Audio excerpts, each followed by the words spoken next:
Lubog na natin yung butter. Ngayon, lubog-lubog lang natin itong bread. Kuskus natin sa butter. Yan. Yan. Lubog yung bread. Tapos ilagay natin ng konting butter. Lagay natin sa tabi. Yan, puro peanut butter and ano to peanut butter sandwich. Ayan, lubog ng konti. Lagay ng ano. Yan, malinis naman yung kamay ko. Kaya, ayan, para hindi maubos yung butter, lahat meron.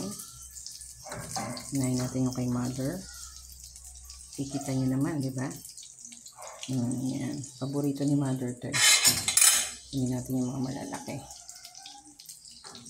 Ating egg. Egg and milk yung mixture with, ano yan, with salt. Sana nakikita nyo. Mabilisan lang to. Yan. Medyo mahina yung apoy ko para sakto lang yung pagkaluto ng egg.